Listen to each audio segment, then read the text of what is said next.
it feels like LeBron James is going to get traded. LeBron James has finally made his move, and it's a big one. I mean, obviously, it's a lot of emotion that goes in when you give so much to a franchise and you sacrifice for a franchise. And after 8 seasons with the Lakers, the king is out, and he's taking Bronny with him. And to be honest, this shouldn't be that surprising. His agent, Rich Paul, hinted at this not too long ago. LeBron wants to compete for a championship. He knows the Lakers are building for the future. He understands that, but he values a realistic chance of winning it all. And that realistic chance LeBron's chasing, he sees it in Miami, alongside Tyler Herro. I've got all the details on this blockbuster trade. Let's get into it.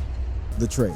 In summer 2025, rumors exploded that LeBron James and his son Bronny James are allegedly being traded from the Los Angeles Lakers to the Miami Heat, where they will reunite with rising star Tyler Herro and form what many consider to be a dynasty in the making. Let me paint you a picture of just how deep this rabbit hole goes. We're talking about trade proposals that have been circulating through major sports outlets like Bleacher Report, with scenarios that sound almost too good to be true. In one particularly detailed proposal that caught the attention of basketball insiders, the Lakers would receive Andrew Wiggins, Terry Rozier, and 2 first-round picks, while the Heat would get LeBron James and Bronny James. The complexity of this potential trade becomes even more intriguing when the financial mechanics are examined. Only teams like the Clippers and Heat can send out $50 million plus worth of expiring deals, which significantly limits the number of realistic landing spots for a player of LeBron's salary magnitude. This financial reality adds another layer of credibility to the Miami Heat rumors. LeBron has exercised his $52.6 million player option for the 2025-26 season with the Lakers, as reported by ESPN on June 29, 2025. Now, this is absolutely crucial information because it suggests that the King intends to remain with the purple and gold, at least for the immediate future. But his agent, Rich Paul, has emphasized LeBron's desire to compete for a championship while monitoring the team's moves. LeBron wants to compete for a championship. He knows the Lakers are building for the future. He understands that, but he values a realistic chance of winning it all. We are very appreciative of the partnership that we've had for 8 years with Jeannie and Rob, and consider the Lakers as a critical part of his career. Think about the implications of that statement for just a moment. We're talking about a player who has already achieved virtually everything there is to achieve in basketball. 4 NBA championships, 4 finals MVP awards, multiple regular season MVP awards, and the distinction of being the league's all-time leading scorer. Yet at 40 years old, LeBron James is still hungry for more. He's still chasing that elusive perfect ending to what has already been a legendary career. The carefully worded nature of Rich Paul's statement has not gone unnoticed by basketball analysts and insiders. The use of past tense language when describing the Lakers' partnership, combined with the emphasis on LeBron's desire for a realistic chance at winning, has fueled speculation that the 4-time champion may be growing frustrated with the Lakers' current trajectory and roster construction. This is where the Miami Heat connection becomes so fascinating and frankly emotionally compelling for basketball fans who remember the magic of LeBron's first stint in South Beach. The Athletic reported on July 17, 2025, that LeBron hasn't had buyout or trade discussions and expects to be with the Lakers for training camp. But the mere possibility of a return to Miami, the place where LeBron captured 2 of his 4 championships alongside Dwyane Wade and Chris Bosh,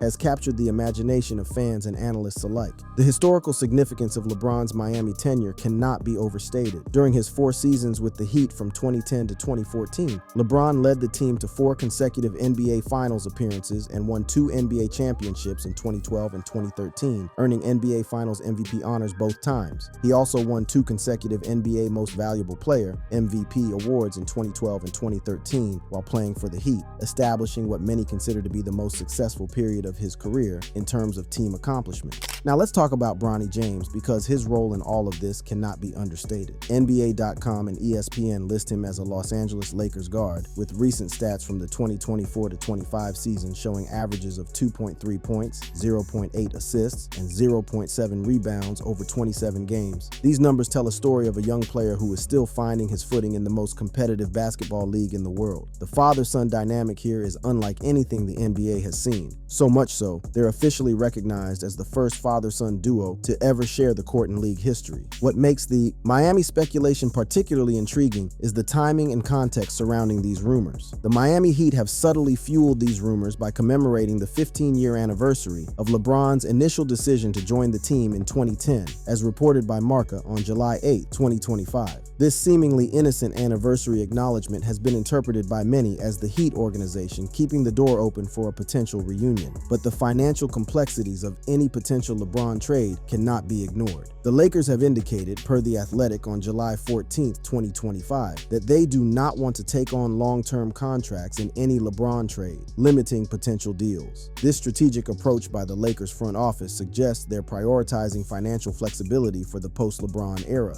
which could make any trade negotiations extremely complicated. Furthermore, LeBron has a no-trade clause, giving him significant leverage over any potential trade. This contractual provision means that even if the Lakers wanted to move him, they would need his explicit approval. The no-trade clause essentially gives LeBron complete control over his destination, should he choose to leave Los Angeles. Looking at the bigger picture, several factors make this trade scenario both tantalizing and problematic. First, there's the undeniable basketball logic. The Miami Heat have built a culture of excellence under Pat Riley and Eric Spoelstra. They've proven time and again that they can maximize the potential of veteran superstars, and they've shown a willingness to make bold moves when championship opportunities present themselves. Tyler Herro, who has been mentioned as a key piece in various trade scenarios, represents exactly the kind of young, talented player who could benefit from playing alongside a legend like LeBron. Herro's offensive capabilities, combined with his playoff experience despite his young age, make him an intriguing complement to LeBron's still elite playmaking abilities. The Heat also have Bam Adebayo, who could provide the defensive anchor and versatility that LeBron values in championship contending teams. The coaching aspect cannot be overlooked either. Eric Spoelstra's track record with LeBron during their previous championship runs demonstrates a proven ability to maximize the Kings' talents within a team-first system. The familiarity and trust between LeBron and Spoelstra could be a significant factor in any decision-making process. Yet, the speculation itself tells us something important about the current state of the NBA and the relationship between LeBron James and the Los Angeles Lakers. The very fact that these trade rumors have gained so much traction suggests underlying tensions, or at least questions about whether the current Lakers roster can compete for a championship in what might be LeBron's final seasons. The historic father-son duo. Now that the reality behind the trade rumors have been addressed, it's important to examine what is perhaps the most emotionally charged and controversial aspect of this entire story: the unprecedented father-son partnership between LeBron and Bronny James. Let me start by acknowledging something that absolutely cannot be disputed. LeBron and Bronny James made history during the 2024-25 season as the first father-son duo to play together in the NBA. This moment, which occurred during the Lakers season opener against the Minnesota Timberwolves, was nothing short of magical for anyone who witnessed it. Their first game together occurred on October 23, 2024, with LeBron and Bronny checking into the game together with 4 minutes left in the second quarter, prompting a big ovation from the home crowd. The broader context of Bronny's journey to this moment adds layers of complexity that often get lost in the heated debates about his NBA readiness. The path to the NBA for Bronny was far from conventional. He attended Sierra Canyon School in Chatsworth, California, where he quickly gained recognition as a standout player, earning a consensus 4-star recruit ranking and being named a McDonald's All-American in 2023. However, Bronny's journey took a dramatic and frightening turn during his college career. He suffered a cardiac arrest during a practice in July 2023 and was diagnosed with a congenital heart defect, but was cleared to return to basketball after treatment in December 2023. This health scare put everything into perspective and significantly impacted his development timeline and college performance. His recovery and return to basketball represent a triumph over adversity that deserves recognition, regardless of one's opinion about his current skill level. But as often happens in our modern sports landscape, that moment of unity was short-lived. What followed was a firestorm of debate that has raged for months and shows no signs of abating. The controversy centers around a simple but explosive question: is Bronny James in the NBA because of his talent and merit, or is he there primarily because of his father's influence and status? Bronny's player profile on NBA.com as of July 14, 2025 lists him as a Los Angeles Lakers guard with recent stats from the 2024-25 season showing averages of 2.3 points, 0.8 assists, and 0.7 rebounds over 27 games. Now let's be completely honest about what these numbers represent. In the most competitive basketball league in the world,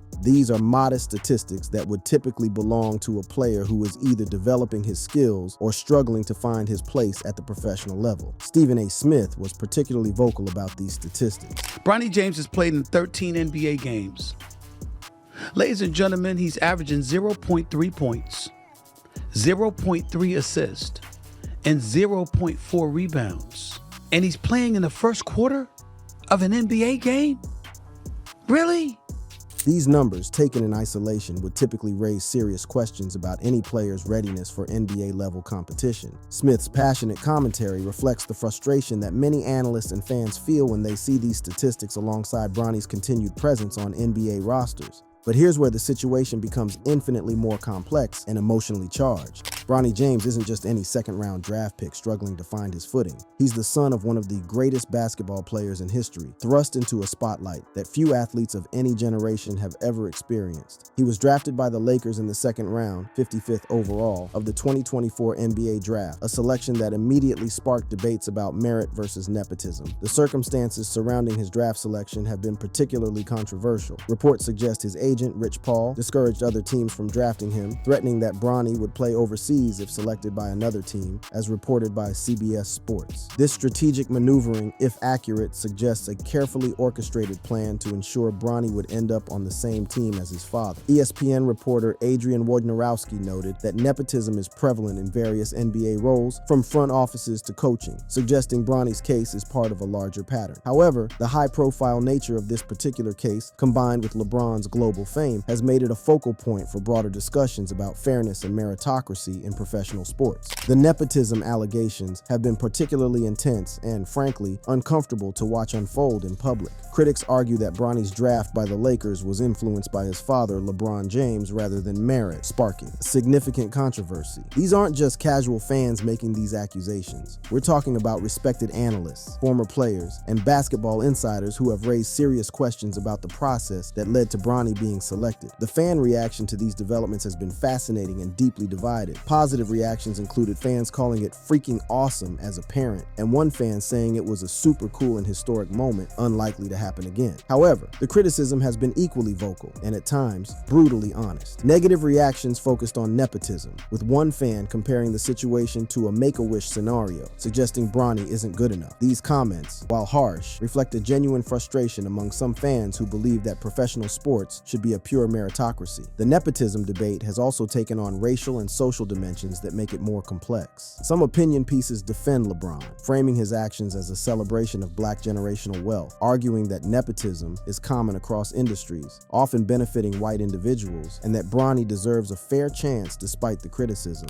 The argument from this viewpoint is that nepotism exists throughout society, in business, entertainment, politics, and yes, sports, but it often goes unnoticed or uncriticized when it doesn't involve high-profile minority families. From this viewpoint, the intense scrutiny of Bronny James represents not just basketball analysis, but potentially a double standard applied to black excellence and family success. However, critics of this perspective argue that professional sports should be different, that the competitive nature of athletics demands a pure meritocracy where only the most talented individuals earn opportunities. They point to Bronny's modest statistical output as evidence that he may not be ready for NBA-level competition, regardless of his potential or family connections. The pressure on Bronny himself has been extraordinary, and his response to the criticism has been remarkably mature. Bronny himself has acknowledged the criticism, but stated that he tries to stay positive and use it as motivation, reflecting his resilience amid the controversy. In interviews, Bronny has told The Athletic, "My first thought about everything is I always try to just let it go through one ear and out the other, put my head down and come to work and be positive every day." The pressure on Bronny cannot be understated. He's not just trying to establish himself as an NBA player. He's doing so under the most intense scrutiny imaginable, with every shot, every defensive play, and every decision analyzed and debated by millions of fans and analysts. The weight of expectations, combined with the constant questions about his legitimacy, would be challenging for any young athlete to handle. He spent significant time with the Lakers' G League affiliate, the South Bay Lakers, where he showed more promise, particularly in scoring. Over 11 G League games, he averaged 21.9 points, 5.1 rebounds, and 5.5 assists per game, with notable performances including a career-high 39 points on March 25, 2025, in a 122-118 win against Santa Cruz, and a career-high 9 assists on March 26, 2025, in a 134-130 win against Santa Cruz. These G League statistics paint a very different picture of Bronny's abilities and potential. Away from some of the intense pressure and scrutiny of the NBA level, he has demonstrated flashes of the talent that made him a highly recruited high school player. This suggests that the skill is there, even if the development timeline doesn't match the the expectations that come with being LeBron James's son. His summer league performance in 2025 has also been noted, with a 17-point game against the Clippers on July 14th, 2025, indicating potential for growth. These performances suggest that with proper development and reduced pressure, Bronny could potentially grow into an NBA caliber player. The controversy has also highlighted broader questions about fairness and opportunity in professional sports. Critics argue that there are talented players in college and overseas who might be more deserving of NBA opportunities based purely on current skill level. The limited number of roster spots in the NBA means that every selection has significant implications for players who are competing for those same opportunities. However, defenders of Bronny point out that second-round draft picks often struggle initially, and that development timelines vary significantly from player to player. Rich Paul, LeBron's agent, has made valid points that Bronny should be contextualized and presented better, noting that there's plenty of dudes in the NBA and who have been in the NBA over the years that have been drafted in the second round who struggle initially before getting their bearings under them. The reason why it's different for Bronny as opposed to others is because he's LeBron James's son. The NIL deals, the 4-year $8 million contract, all of these other things that come with it that doesn't happen for the average 55th pick overall in the second round of an NBA draft. This financial disparity has added to the criticism, as many feel that Bronny is receiving opportunities and compensation that far exceed what his on-court performance would typically warrant. The situation has created what can only be described as a lose-lose scenario for Bronny in many ways. If he performs well, critics will dismiss it as being set up for success by his father's influence. If he struggles, those same critics will point to it as evidence that he doesn't belong. The harsh glare of public opinion is unlikely to diminish regardless of his performance, creating an almost impossible standard for a young player trying to establish his own identity.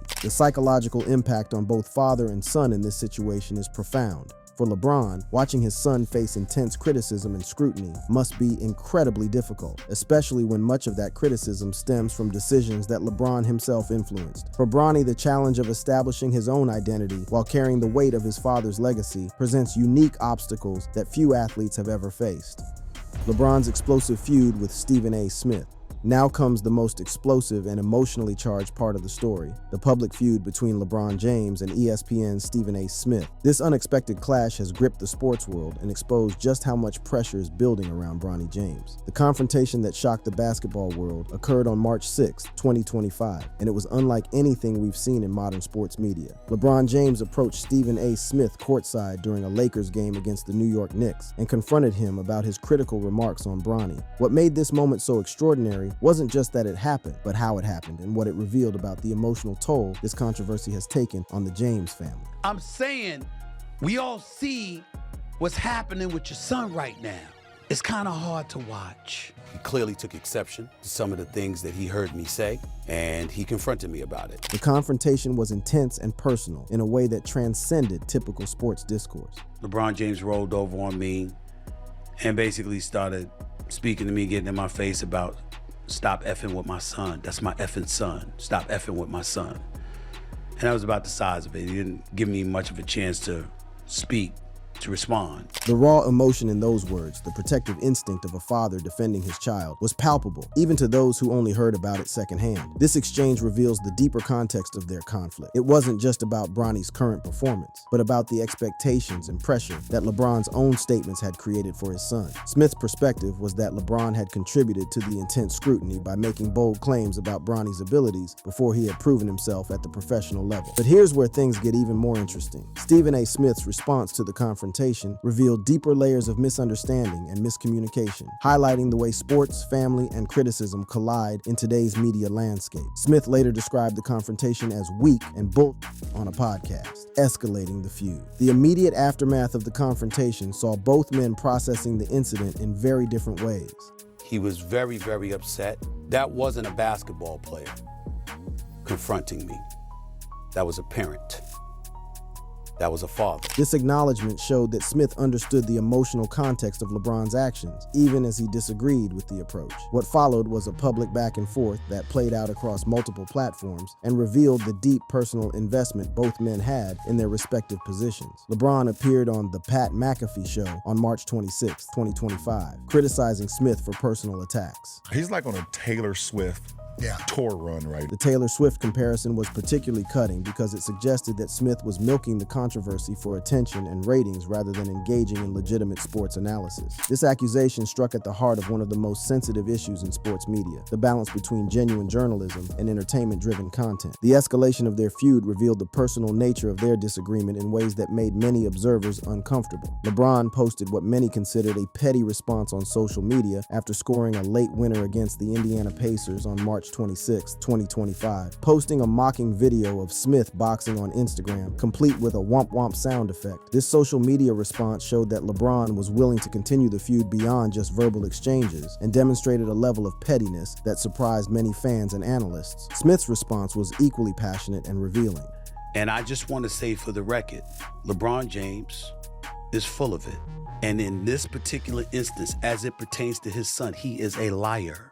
And he went on national television today and he lied again. Smith also claimed that he would have immediately swung if LeBron had physically touched him during the confrontation, adding a physical threat dimension to their verbal sparring. The most revealing moment came when Smith explained what had actually triggered LeBron's anger. It wasn't criticism of Bronny's basketball performance that set off the confrontation. It was Smith's comments about LeBron himself as a father. Smith had said, "I am pleading with LeBron James as a father. Stop this. Stop this. We all know that Bronny James is in the NBA because of his dad." Which LeBron interpreted as a personal attack on his parenting rather than basketball analysis. This distinction is absolutely crucial to understanding the depth of emotion involved in this feud. LeBron wasn't just defending his son's basketball career, he was defending his role as a father and his decision-making regarding his family. The idea that a media personality would question his judgment as a parent clearly struck the deepest possible nerve. Smith's detailed explanation revealed that he viewed his commentary not as an attack on LeBron's parenting, but as a form of protective advice, suggesting that LeBron should shield Bronny from premature NBA exposure until he was better prepared for the professional level. The historical context that Smith provided about his coverage of the James family was particularly illuminating. When Bronny James was in high school, I never went to see him play on purpose. And when I spoke about it on the air, I said, the kid, from what I'm being told, has potential. But we all know how great his father is. This revelation showed that Smith had actually gone out of his way to avoid creating additional pressure for Bronny throughout his amateur career. This context completely reframed Smith's position in the controversy. Rather than being someone who had consistently criticized Bronny, Smith portrayed himself as someone who had deliberately avoided putting additional pressure on the young player throughout his development. This makes LeBron's accusations of on his son appear even more unfair from Smith's perspective. Smith also brought up unrelated issues, such as LeBron not attending Kobe Bryant's memorial service, which was factually incorrect, leading to a cringeworthy apology on Twitter. This mistake revealed how heated emotions can lead to factual errors and unfair accusations, further complicating an already complex situation. The error damaged Smith's credibility and gave LeBron's supporters additional ammunition in their criticism of the ESPN analyst. The reaction from the broader sports community revealed just how polarizing this feud had become. Charles Barkley criticized both parties, stating, "Both had an awful week. James was a bully." Smith's reaction was lame and weak. Barkley's criticism of both men suggested that many observers felt the entire situation had gotten out of hand and reflected poorly on everyone involved. However, not everyone was critical of LeBron's position. Matt Barnes sided with LeBron, saying, "Smith crossed the line, appreciates James being unfiltered." Barnes' support highlighted a perspective that many current and former players shared, that there are certain lines that shouldn't be crossed when discussing athletes' families, regardless of the public nature of their careers. Paul George acknowledged both parties had valid points, but suggested they could have handled it better, understanding both as a parent and critic. Gilbert Arenas understood LeBron's passion for family, but suggested a private conversation instead of media battles. These more nuanced responses reflected the complexity of the situation and the difficulty in determining who was right or wrong. The feud also highlighted broader issues about the relationship between athletes and media in the modern era. Adam Silver expressed a desire for the focus to remain on basketball, stating, "Feels protective of players, wishes focus was on the game, not personal." Silver's comments reflected the NBA's ongoing challenge of balancing media coverage that drives interest and engagement with the need to protect players and their families from excessive scrutiny. The personal nature of their feud became even more apparent when Smith felt compelled to defend his own credibility and motivations. "I'm not just a black man, I'm a brother. I'm not gonna take this from people anymore. This defense revealed how the feud had taken on racial and cultural dimensions that extended far beyond basketball analysis. Smith's passionate response suggested that he felt his integrity as a black media professional was being questioned, adding another layer of complexity to an already charged situation. Smith also suggested that LeBron had been harboring resentment about being ranked second to Michael Jordan and had been building up frustration with sports media criticism in general. I think LeBron James is the greatest player in the history of man outside of Michael Jordan. I don't have him as number one. What haven't I said? Four-time champion, four-time league MVP, all-time leading scorer in NBA history right now, surefire first ballot Hall of Famer. What have I not said? This comprehensive list of praise highlighted the irony of their conflict. Smith had actually been one of LeBron's most vocal supporters throughout his career, making the personal nature of their confrontation even more surprising and hurtful for the ESPN analyst. The timing of this feud is also significant given the broader context of LeBron's career and the trade rumors surrounding his potential move to Miami. The possibility of LeBron and Bronny both moving to Miami has been discussed in various trade scenarios, but the intense controversy surrounding their current situation raises questions about whether any team would want to inherit both the basketball challenges and the media circus that comes with this father-son dynamic. The Miami Heat, with their championship culture and veteran leadership, might be uniquely positioned to handle such a situation. Pat Riley's track record of managing superstar personalities and media attention suggests that the Heat organization could potentially provide a more supportive environment for both LeBron and Bronny. However, even the Heat would need to carefully consider whether the benefits of acquiring LeBron would outweigh the challenges of the ongoing controversy. Thank you for watching. If you enjoyed watching this video, click on one of the boxes playing on your screen to watch more similar content.